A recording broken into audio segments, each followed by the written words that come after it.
നാട്ടിലെവിടെയാണ്? ഞാൻ മലപ്പുറം തിരൂർ. എത്ര വർഷമായി ഈ UAE വന്നിട്ട്? 2005 വന്ന്. ആഹാ. അങ്ങനെ പിന്നെ ചാടി ചാടി ചാടി ഇപ്പൊ അവിടെ ദിബയിലെത്തി. ഇപ്പൊ 2026 അതിലിടക്ക് നാട്ടില് കുറച്ചു കാലം ഒരു 1.5 വർഷത്തോളം നാട്ടില്, 2 വർഷത്തോളം നാട്ടില് ക്യാൻസലാക്കി തന്നിട്ട്. അപ്പൊ എല്ലാ ചാട്ടവും ഇലക്ട്രീഷ്യൻ ആയിട്ട് തന്നെയാണോ? എല്ലായിടത്തും ഇലക്ട്രിക്കൽ പ്ലംബിംഗ് ആയിട്ട് തന്നെ. അപ്പൊ ഇലക്ട്രീഷ്യൻ ആവാൻ എന്തെങ്കിലും പഠിച്ചതാണോ, അതോ നിങ്ങളുടെ ഒരു പിന്നെ ജോലി തുടങ്ങിയത് മുതൽ ഈ ഇലക്ട്രീഷ്യനിലേക്കുള്ള യാത്ര എങ്ങനെയായിരുന്നു?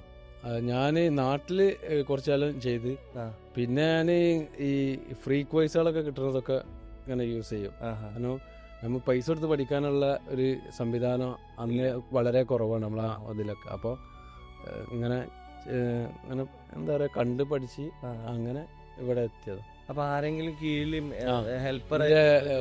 ഞാൻ നാട്ടില് കുറെ ആൾക്കാരൊപ്പം പോയിട്ടുണ്ട്. പിന്നെ എൻ്റെ ഉമ്മാൻ്റെ അനിയത്തിൻ്റെ മാപ്പിളിൻ്റെ ഒപ്പം, ഞങ്ങളെ ആപ്പാന്ന് വിളിക്കും, ആപ്പാൻ്റെ ഒപ്പം പോയിട്ടുണ്ട്. അങ്ങനെ പിന്നെ എൻ്റെ അമ്മായിൻ്റെ മോനുണ്ട് റഫീഖ്, അവര് അങ്ങനെ അങ്ങനെ കുറെ ആൾക്കാരൊപ്പം പോയിട്ട് പഠിച്ചു.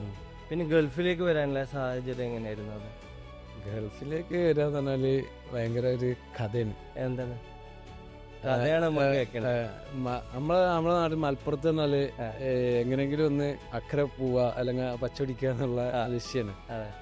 അപ്പൊ നമ്മള് ഇതേമാതിരി നമ്മൾ ദുബായിക്ക് പോകണം എന്നുള്ള ചിന്ത ആയി തുടങ്ങിയിട്ടില്ല. ഏകദേശം 19 വയസ്സൊക്കെ ആവുന്നുള്ളൂ. അപ്പോൾ നമ്മളിങ്ങനെ വയറിങ്ങിന് വരുന്നു എന്നുള്ള ഇതേ ഉള്ളൂ. പക്ഷേ SLC വേണമെന്നുള്ള ഒരു പ്രശ്നം വന്നു. ഞാനാണെങ്കിൽ 7ാം ക്ലാസ് വരെ സ്കൂൾ പഠിച്ചിട്ടുണ്ടായിരുന്നുള്ളൂ. അതിന് ശേഷമാണ് ഞാൻ പലയാതെ ജോലികൾ ചെയ്ത് ചാടി വന്നത്. എന്തൊക്കെ ജോലി ചെയ്ത്? ഞാൻ വെല്ലിപ്പാൻ്റെ ഹോട്ടലിൽ നിന്നാണ് ഫസ്റ്റ് തുടങ്ങുന്നത്. വെല്ലിപ്പാനെ സഹായമായിട്ട്, അതായത് 7ാം ക്ലാസ്സിൽ പഠിച്ചുകൊണ്ടിരിക്കുമ്പോൾ വെല്ലിപ്പാനെ ഇടയ്ക്കിടയ്ക്ക് സഹായിക്കാൻ പോകും. അങ്ങനെ ഈ ഇടയ്ക്കിടയ്ക്ക് സഹായിക്കാൻ പോയതുകൊണ്ട് തന്നെ 7ാം ക്ലാസ് തോറ്റി. അപ്പൊ സുലൈമാനി ഉണ്ടാക്കിയിട്ടാണ് 8ാം ക്ലാസ്സിൽ ജോലി തുടങ്ങിയത്. സുലൈമാനി ഉണ്ടാക്കിയിട്ടാണ്. അങ്ങനെ 8ാം ക്ലാസ്സിലാണ് ഫസ്റ്റ് തോറ്റപ്പോ ഇനി മതിച്ചു പോയത്. ഇവിടെ വീടിൽ തന്നെ നിന്ന് പറഞ്ഞു, നമ്മള് ചെറിയ കുട്ടികളല്ലേ, സന്തോഷം.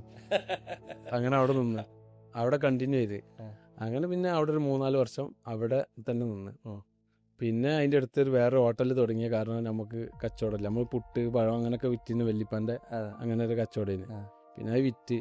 അപ്പോൾ അതിൻ്റെ അടുത്തുണ്ട് ഒരു മൃഗാശുപത്രി തുടങ്ങണം. നാട്ടില് പറവന്നൂർ പാറക്കല്ലിങ്ങന്ന് കുറച്ച് കടുങ്ങാത്തോണ്ട് കൽപ്പകഞ്ചേരിൻ്റെ പാറക്കല്ലിൻ്റെ അടിയിലായിട്ട് പറവന്നൂർ എന്ന സ്ഥലമാണ്. അപ്പോൾ അവിടെ ഒരു മൃഗാശുപത്രി പുതുതായിട്ട് ഒരു ഇതിൻ്റെ കീഴിൽ വരുന്നുണ്ട്. അപ്പോൾ അതിൽ ടെമ്പററി ആയിട്ട് തൽക്കാലം അങ്ങനെ ഇത് അടക്കാനും തുറക്കാനും ഒരാൾ എന്നുള്ള നിലക്ക് പിന്നെ ഞാനവിടെ നിന്ന് ഒരു കമ്പൗണ്ടറായിട്ട്. അന്ന് ഫസ്റ്റിലൊന്നും എനിക്ക് ശമ്പളമൊന്നുമില്ല, ഫ്രീ ആയിട്ട്. അങ്ങനെ പിന്നെ ആരെങ്കിലുമൊക്കെ ഒപ്പം ഇങ്ങനെ പശുവിനെ കുത്തിയേക്കാൻ ഇതിനൊക്കെ പോകുമ്പോൾ ആരെങ്കിലുമൊക്കെ 10 റുപ്യ 15 രൂപ. അതിൽ രസകരമായ സംഭവങ്ങളുണ്ട്. ഈ വയസ്സായ ആളുകൾ ഇതിനെ കുത്തിയിരിക്കുന്നിടത്ത് ചെറിയ കുട്ടികളവിടെ നിർത്തൂല. അപ്പോൾ ഞാൻ 8ാം ക്ലാസ് ആ ഒരു 9 ആ ഒരു കാറ്റഗറിയിലുള്ള ആളല്ല, ചെറിയ ആളാണ്. അപ്പോൾ ഞാനിതിൻ്റെ ഒപ്പം വന്ന ആളാന്നുള്ളത് അവർക്ക് ചിലപ്പോൾ അറിയില്ല. ഇവിടുന്ന് അപ്പുറത്തെ കുട്ടികളാന്ന് വിചാരിച്ചു ഓടിക്കൂ. ഞാനിതിൻ്റെ ആളാന്ന് അറിയാം. അങ്ങനെയൊക്കെ അനുഭവങ്ങളുണ്ട്.